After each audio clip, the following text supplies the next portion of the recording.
I believe that this is the third week that I've used the same opening text. Turn in your Bibles again to 2 Thessalonians 2 and verse 8. For the last 3 sermons that I've preached, this is the third one, we've been studying the man of sin that the Apostle Paul speaks of here in this verse. Now, if you are joining me today and you haven't heard the other sermons before this, it's on Facebook and YouTube. You can look it up. And the first sermon was entitled The Man of Sin. Second sermon was entitled The Restrainer. Today's sermon is entitled The False Prophet. There's going to be one more, I think. At least as of now, there's one more.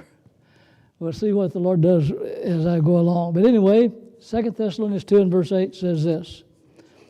And then the lawless one will be revealed, whom the Lord will consume with the breath of his mouth and destroy with the brightness of his coming. Now we have learned previously that the man of sin that Paul is talking about here is described in the book of Daniel, chapter 7. Chapter 7 leads us through 4 world empires, the fourth one being the Roman Empire that was in existence when Paul was writing.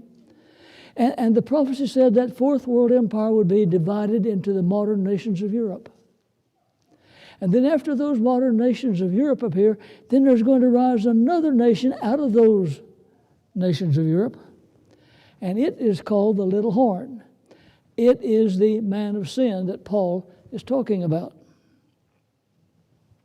We've learned that this little horn of Daniel 7, this man of sin, was going to exalt itself against God. It was going to exalt itself against God's people. And it was going to change God's times and laws and persecute those who refused to accept the changes. The prophecy in Daniel says that this little horn would become a persecuting power for a period of time. It's called time, times, and half a time. We haven't discussed that time period, so I want to do that just a moment now. Going back to Daniel 7 and verse 25, let's notice this man of sin that Paul is talking about, described in Daniel 7:25. He shall speak pompous words against the Most High, shall persecute the saints of the Most High, and shall intend to change times and law. And the saints shall be given into his hand for a time and times and half a time. This is a very significant period of time when this little horn, this man of sin, is going to exercise persecuting power. This time period is mentioned in 5 different chapters of the Bible. Daniel 7, Daniel 12, Revelation 11, Revelation 12, 13, and 14. So it's a very, very special, very important prophecy. Okay, I want to just look at 2 of these, and I think these 2 will help define what time, times, and half a time is. In Revelation 12, verse 14, this time period is mentioned twice. In verse 14, it says, But the woman was given 2 wings of a great eagle, that she might fly into the wilderness to her place, where she is nourished for a time and times and half a time from the presence of the serpent. The woman in Bible prophecy represents God's church, God's true church. Sometimes a woman is used to represent God's false church too, but there is a true church and a false church, but this happens to be God's true church here in Revelation 12. It says that she's going to fly into the wilderness and hide during this persecuting time, this time, times, and half a time. She's going to be hiding. So the visible church is not God's true church. God's true church is in the wilderness, hiding. But you notice it says this time, times, and half a time again. Now that's explained for us in Revelation 12, verse 6, where it's repeating the same thing. Then the woman fled into the wilderness, where she has a place prepared by God, that they should feed her there 1,260 days. So this time period of time, times, and half a time is also used as 1,260 days. So that gives us a clue. Time is a year. Times plural would be 2 years. Half a time would be half a year, which totals out to be 1,260 days. In the Bible prophecy, a month has 30 days. Every month has 30 days in Bible prophecy. So 42 months, 1,260 days, time times and half a time, 3.5 years, all refers to the same time period. But this little horn is going to persecute God's people for 1,260 long years.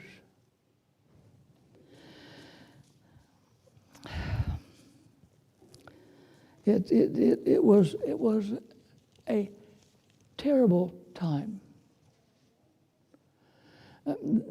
We study history and learn from historical sources that as many as 50 million people, maybe as much as 68 million people were killed by this little horn as it persecuted God's people. It just unfathomable. You can't comprehend it. Maybe as many as 45 million people died just during the Protestant Reformation. 1500s, 1600s, 1700s. Now, as far as the book of Daniel was concerned, as far as Paul could understand, this was the work of the little horn. It was going to happen during this time period, and then it'd be over. As far as persecuting the saints would be over. But I want you to notice that and I want you to remember, I have not noticed, remember that both Daniel and the Apostle Paul said in the text we just read a moment ago in 2 Thessalonians says that the little horn, this persecuting man of sin, is going to continue until Jesus comes, when he'll be destroyed by the brightness of Christ's coming. So this morning, what we want to do is look at what is the little horn up to after its persecuting power is broken until Jesus comes. What happens during that period of time? We know it was a persecuting power for 1,260 years. We know that 1,260-year period ended when Napoleon Bonaparte's army took the Pope prisoner, hauled him off into France. So what is going to be? What is the little horn going to be doing after his power to persecute is broken until Jesus comes? That's our subject this morning. So I'm turning to information, another prophecy that Jesus gave to the disciple John, describing this little horn. It's found in Revelation chapter 13 and verse 1. Revelation 13 and verse 1. Then I stood on the sand of the sea and saw a beast rising up out of the sea, having 7 heads and 10 horns, and on his horns 10 crowns, and on his head a blasphemous name. Now, there are a number of clues that identify this beast of Revelation 13:1 with the little horn of Daniel 7. And with Paul's man of sin. I'm only going to refer to 2 this morning, but I think these 2 are good enough, convincing enough. The first one is that this beast of Revelation 13:1 is going to operate during that same period of time. Revelation 13 and verse 5. It's talking about the work of the little horn in its stage after it receives its deadly wound. But listen to this. And he was given mouth speaking great things and blasphemies, and he was given authority to continue 42 months. Well, 42 months is 3.5 years, 1,260 days. So from this we know that this power in Revelation 13:1 is describing the little horn of Daniel 7. The second clue is just as conclusive. Revelation 13, verses 6 and 7. And he's talking about this beast of Revelation 13:1. And notice that what he does is the same thing that the little horn did in Daniel 7.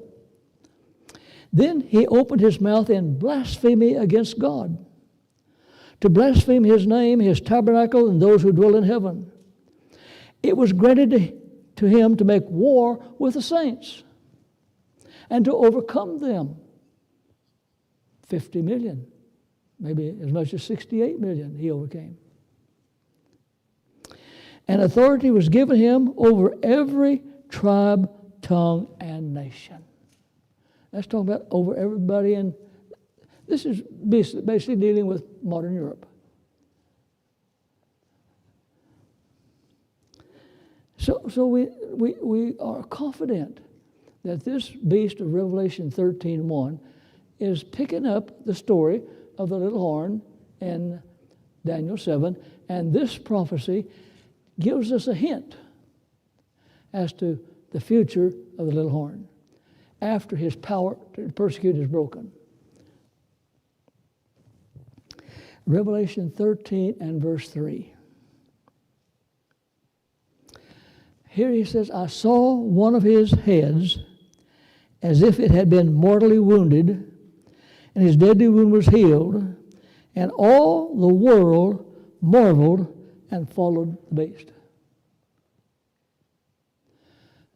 What does it say?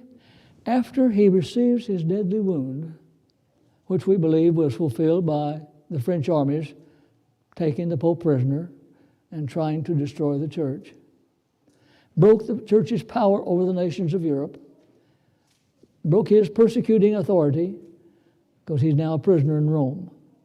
He's a prisoner in France. So he's received a deadly wound, but what happens after he receives the deadly wound? Look at it. His wound was healed, and all the world marveled and followed the beast. Somehow, he is going to accomplish, after his deadly wound, more than he accomplished before the deadly wound.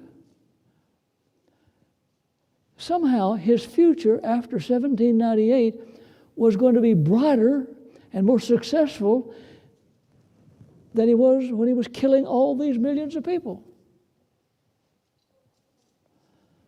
That's amazing, isn't it?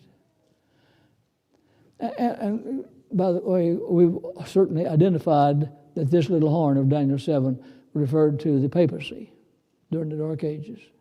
I forgot to say that a while ago, but I want you to keep that in mind. So here the Bible is saying the papacy rising up out of the nations of Europe, trying to control the consciences of people, trying to force them all into accepting its changes to God's times and laws, willing to kill as many as 50 million, 60 million, maybe 68 million people to do it. Couldn't do it. Failed. Receives a deadly wound, but the wound is healed. And then it comes into such power, such authority, such preeminence, that the whole world wonders after the beast.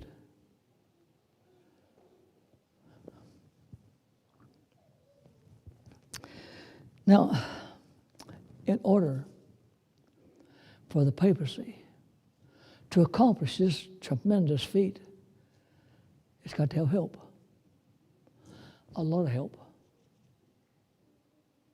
And so, the devil has to find another surrogate that he can use to accomplish for the papacy what the papacy could not accomplish for itself.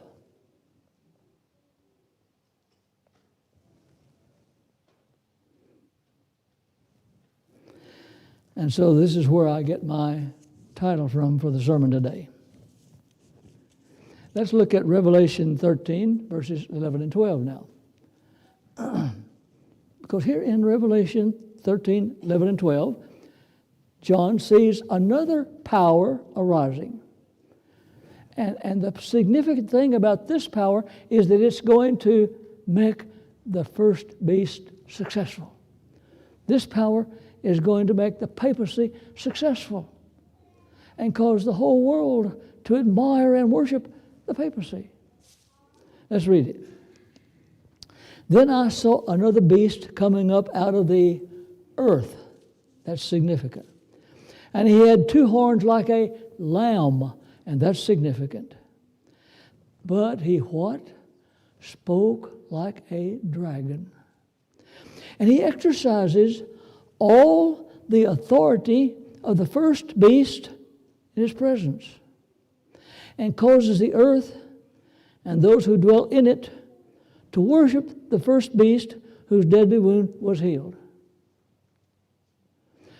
So the papacy makes a tremendous comeback, so much so that the whole world wonders after the papacy, but it's the result of another power. Somebody else. Another surrogate that Satan uses to accomplish what killing 50 million people didn't accomplish. Wow. Well, let's think about this text just a moment. It says it has two horns like a lamb. The word lamb is used 28 more times in the book of Revelation. And in every case it refers to Jesus. So in this case, two horns like a lamb must be saying that this beast, when it first arises out of the earth, is Jesus-like. It's Christ-like. It's like Jesus. And if the word earth here in Revelation 13, verse 11, is the same as the earth in Revelation 12, verse 14, then it indicates that when this nation arises, it becomes a refuge for God's people who are fleeing the persecution in the old world. Because see, in Revelation 12, this earth opened up its arms and mouth to receive those who were being persecuted in Europe and were trying to find a place of freedom. And so if this word earth in Revelation 13:11 is the same as Revelation 12:14, then this power being described is going to arise at first as a refuge for God's people. It's going to be lamb-like, Christ-like, freedom of religion.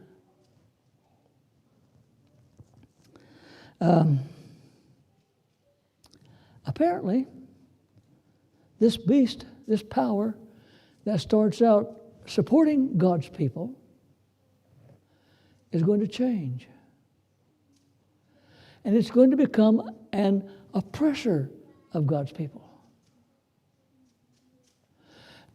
At first, it was a haven of refuge from the persecution by the papacy. And now, this power is going to switch over, change sides, and become a supporter of the papacy. And through this new power's support, the papacy is going to gain a worldwide status, a worship from the world. Wow, it's just almost more than the mind can take in. But this new power apparently is going to change character. It's going to transition. It's going to change its loyalty and its existence, purpose for its existence. In fact, in Revelation 19 and verse 20, this new power is called a false prophet. Let's go to Revelation 19, verse 20, and just read it. Now, this is getting down close to the coming of Jesus in this text. Then the beast was captured, that's the papacy, and with him the false prophet who worked signs in his presence, by which he deceived those who received the mark of the beast and those who worshiped his image. So this power we read about in Revelation 13, 11, and 12 is called a false prophet. He starts out true, then he changes to false. That has to be the work of Satan that would turn a nation around, cause a power to be one thing at first and then become something else at the end. Well, other than this change of character, there are only a couple of clues as to who this new power might be. The first clue is found in the time this new power comes into existence. It seems that Revelation 13, 9, and 10 are transitional. Look at those two texts, Revelation 13, 9, and 10, and see if you can see the transition that's being mentioned here.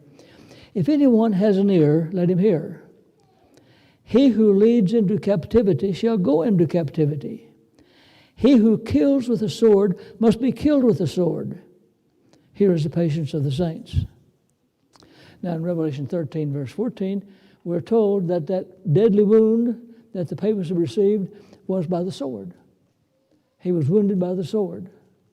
So this verses 9 and 10 seems to be saying that about the time the papacy receives its deadly wound is when this new power is going to arise.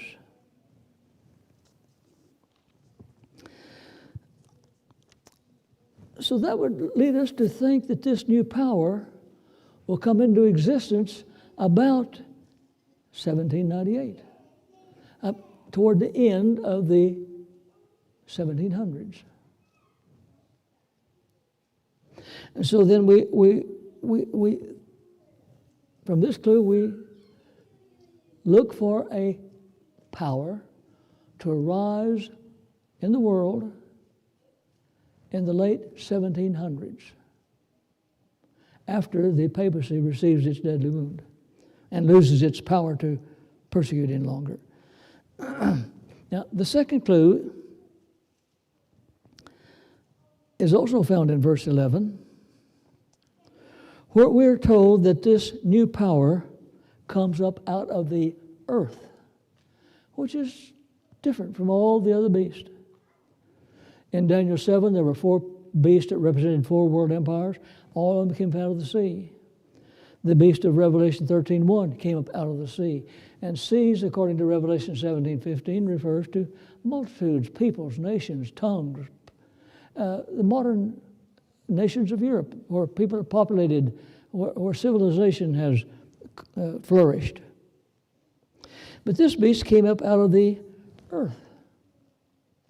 Now here again, if this word earth in verse 11 is the same as the word earth in Revelation 12, it would mean that it's coming, it's not part of Europe.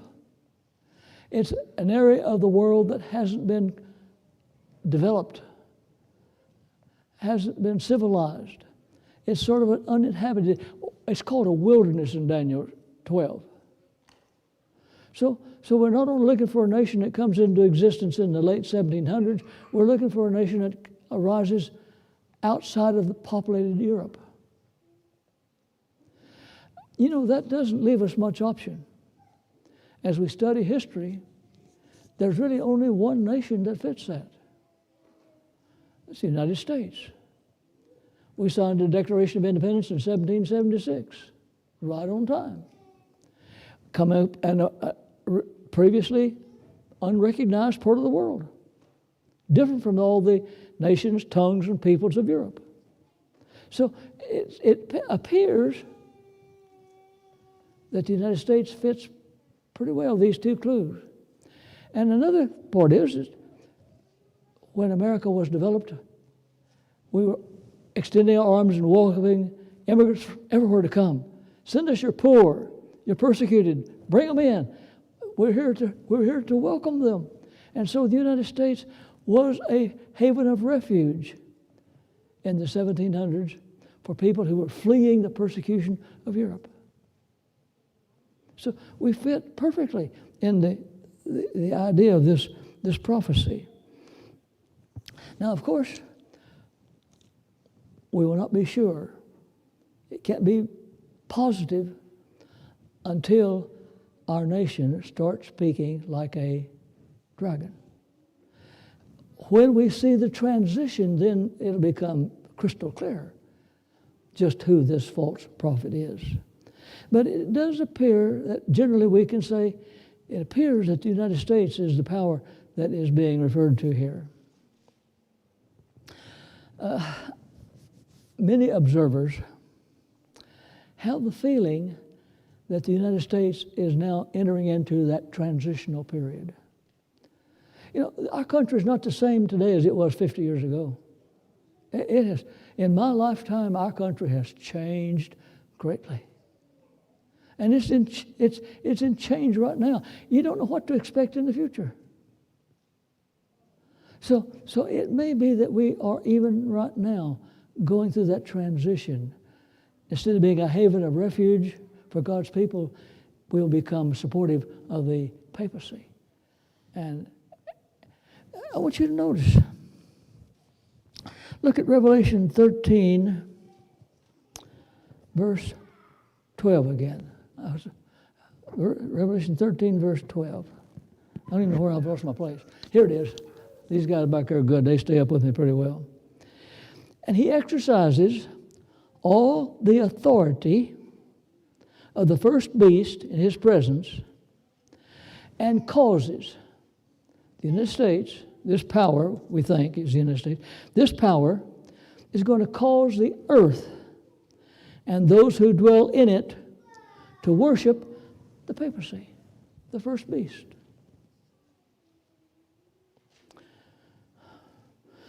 Now, somewhere, and I'm not sure just where, the word earth changes. In Daniel 12, it seemed to refer to our country. Revelation 13, 11, it seems to refer to our country. But somewhere the word earth takes on the connotation of the whole world, and I'm not just sure where that change of the word takes place, because in Revelation 14, let's just turn to Revelation 14 in just a minute and look at the, that's not the one I want, let's see.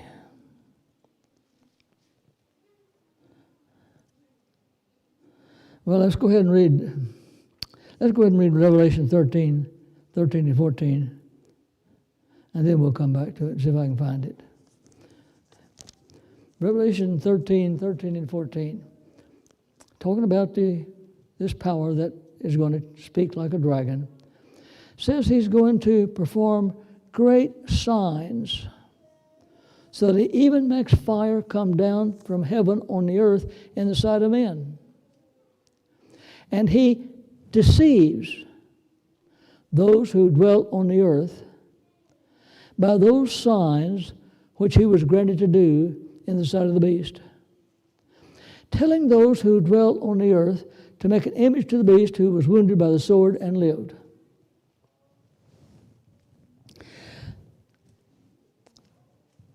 I'm not sure what the word earth means here in verse 13 and 14, verse 14. Is it talking about the earth that's the United States? The same as earth meant in Revelation 13:1 and Revelation 12:6 and 14? Or does the earth here take on a wider meaning? In other words, is this talking about deception that's going to take place here in the United States? Or is it talking about a deception that's going to extend beyond the borders of the United States? We're not sure.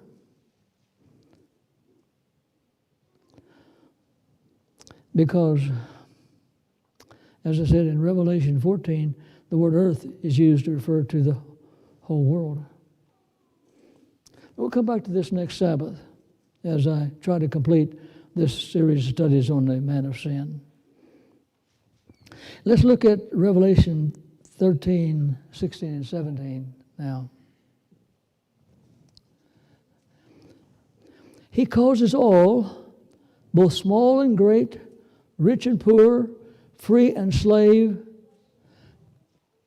Is that talking just about the United States, or is it talking about an extended area? I don't know. He causes all, both small and great, rich and poor, free and slave, to receive a mark on their right hand or on their foreheads, that no one may buy or sell except one who has the mark of, or the name of the beast or the number of his name. So this is telling us how this new power is going to work. The papacy seemed to have lost its great authority when the French armies captured the Pope and broke the authority of the Roman Church in Europe.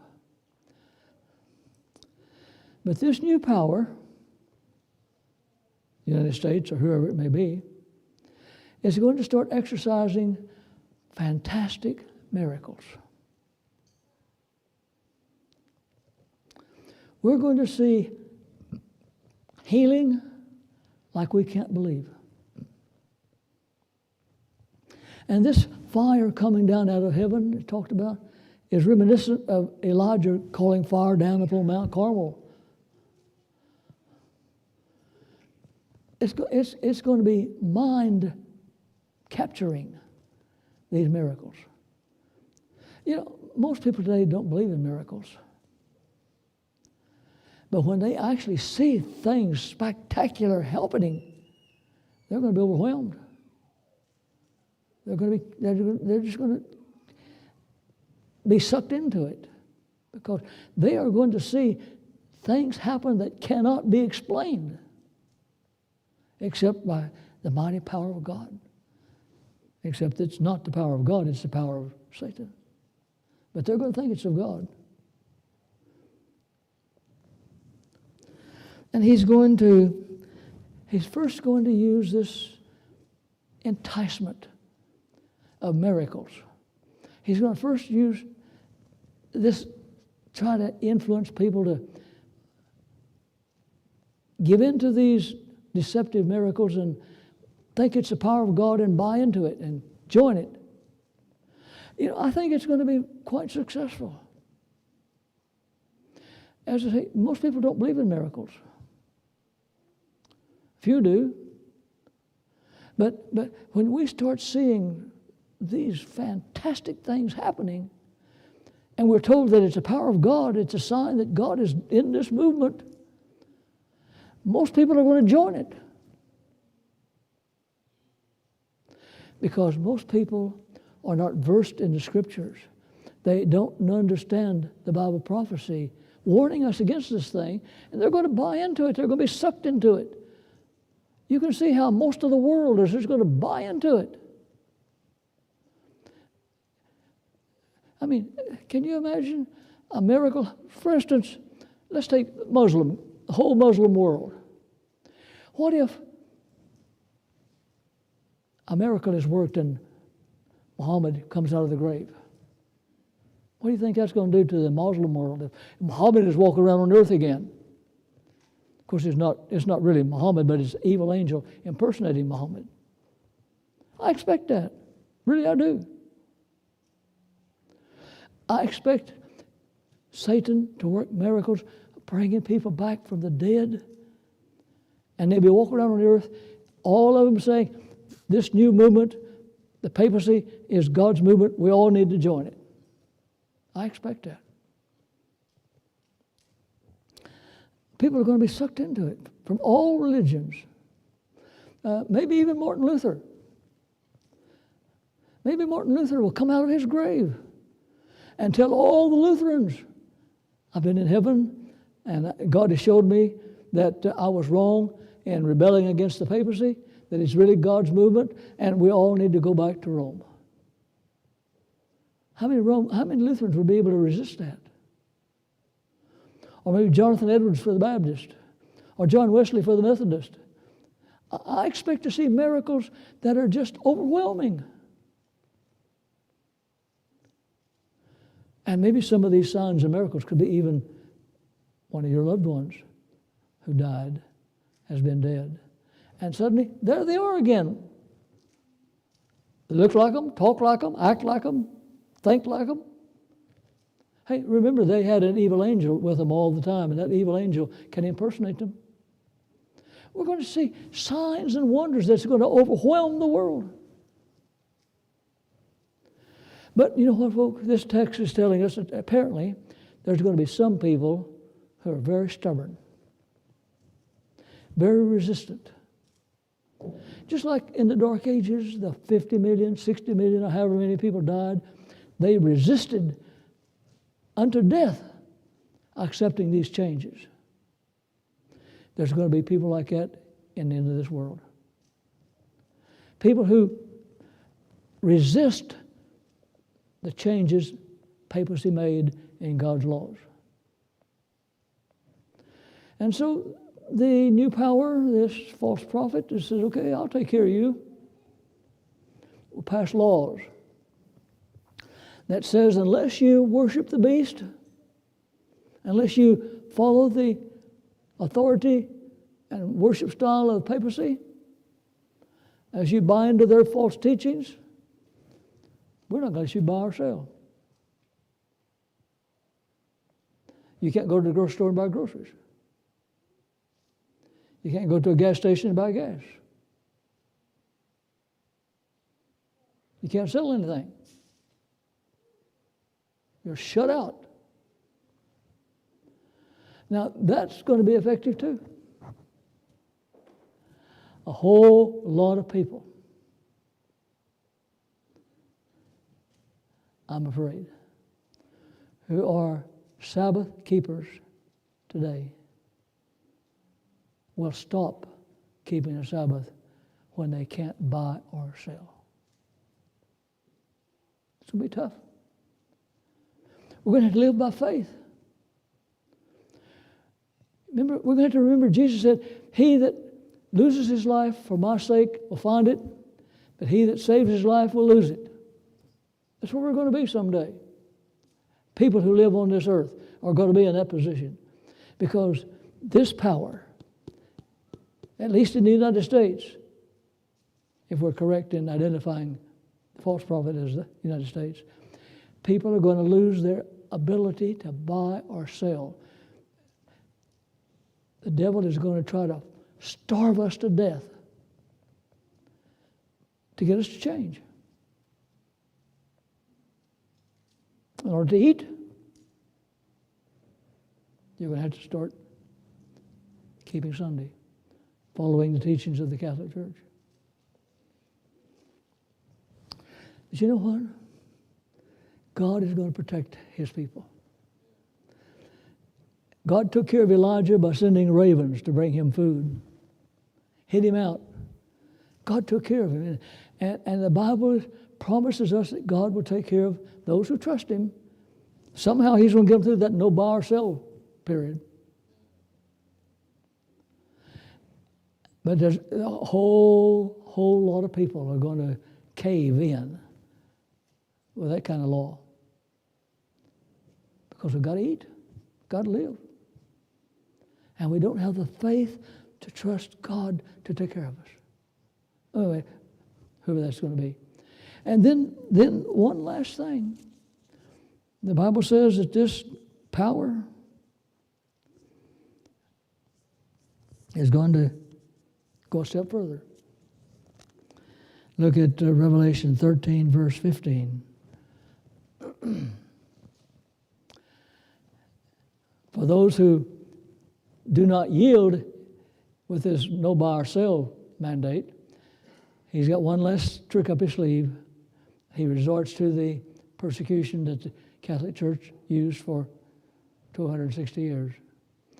Cause as many as would not worship the image of the beast to be killed. You know what? I don't think it's going to work. I think that people who can go through the no, buy, or sell, trusting in Jesus, I think they'll go through this one too. I think they'll make it. They'll trust God. They won't cave in. Because the Bible assures us that at the very end, there are some whose names are written in the Lamb's Book of Life. In fact, Revelation 13, I think it's verse 3, says, all the world wanders after the beast except those whose names are written in the Lamb's Book of Life. Those who are faithful.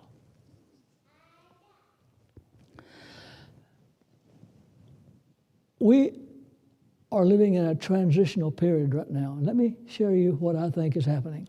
Turn to Revelation 7, verses 1, 2, and 3.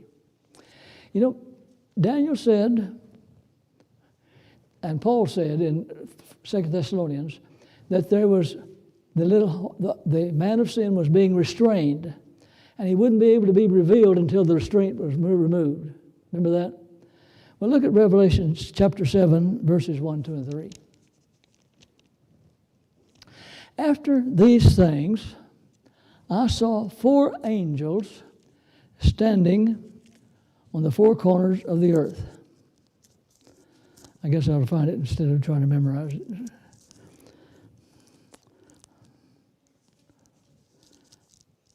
Holding the 4 winds of the earth, that the wind should not blow on the earth, on the sea, or on any tree. Then I saw another angel ascending from the east, having the seal of the living God. And he cried with a loud voice to the 4 angels to whom it was granted to harm the earth and the sea, saying, do not harm the earth, the sea, or the trees, till we've sealed the servants of our God on their foreheads. It appears that God is restraining the final work of the apostasy. He's holding back the transition of the United States from a supporter of God's people into a persecutor of God's people. The Bible is suggesting that God is restraining the advance of apostasy, the efforts of Satan to control the world, and to cause the whole world to worship the beast. God is restraining it. Maybe that's the reason we still have some freedom today. God's restraining it, holding it back. And what's he trying to hold it back for? What's the reason for holding it back? Until his servants are sealed in their foreheads. Until his servants have settled into the faith so that nothing can shake them out. They have grown in relationship to Jesus until no matter what, they're going to serve the Lord Jesus. Nothing is going to shake them out. They're sealed with the character of Jesus in their foreheads. They have made their decision.